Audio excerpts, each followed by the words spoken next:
Untuk menentukan apakah gen-gen yang pada kromosom itu saling terpaut dan terletak pada kromosom yang sama, kita bisa menghitung namanya NPS atau nilai pindah silangnya. Jadi nanti hasilnya ini bisa kita menjadi panduan apakah gennya ini saling terpaut, kemudian apakah mereka terletak pada satu kromosom yang sama.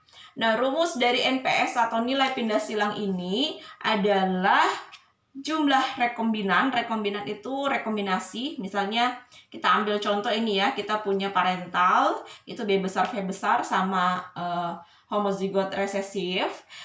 Rekombinan adalah yang anakan yang sifatnya memiliki sifat berbeda ya dari induknya. Jadi ini yang sama kayak induknya, ini kita sebut kombinasi parental karena dia sama kayak induknya. Jadi KP atau kombinasi parental. Itu yang ini juga KP karena sama kayak induk resesif ya. Tapi yang berbeda ini B besar tapi V-nya kecil, kemudian B kecil tapi V-nya besar, inilah yang kita sebut sebagai rekombinan. Jadi NPS adalah rekombinan per total dari semua keturunannya dikali 100%. Nah, kalau kita ambil contoh, jadi ini misalnya ya, misalnya untuk NPS ini datanya itu sudah ada, tetapi kita tinggal menentukan. Jadi anakannya ada, induknya ada, sudah diketahui secara genetik. Kita tinggal menentukan apakah gennya tertaut atau tidak.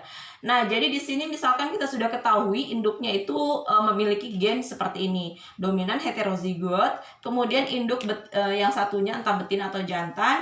Misalnya kita ambil contoh yang ini betina, yang ini jantan. Jadi induk jantannya itu adalah resesif homozigot, maka kemudian diketahui ternyata dari anakan yang lahir ada 206 individu yang memiliki genotip seperti ini. Kemudian ada 185 individu dan 965 serta 944 individu yang memiliki. Jadi kita sudah ketahui berdasarkan hasil anakan. Nah, jadi kita tinggal jumlahkan per saja. Jadi kita ambil yang rekombinan. Rekombinan adalah 185 ditambah 965. Kita taruh di atas yang rekombinan per total ya. Jadi totalnya itu kita total semuanya, kita jumlahkan semuanya dikali 100%. Nah, kurang lebih hasilnya 50%. Nah, inilah acuannya. Jika nilainya 50% ke bawah, maka sudah dipastikan, atau semakin kecil nilai pindah silangnya, maka dipastikan gennya itu sangat tertaut. Jadi batasnya ini sebenarnya 50% ini. Berarti ini gennya masih tertaut tetapi jaraknya agak jauh. Nah, kalau misalnya semakin nilainya lebih kecil, misalnya 17%, 9%, 6%, berarti itu gennya sangat tertaut dan jaraknya lebih dekat lagi.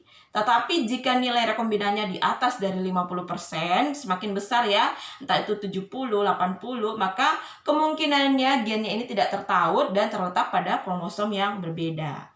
Nah, kemudian NPS ini juga merupakan titik acuan dalam kita menentukan letak atau posisi gennya di dalam kromosom.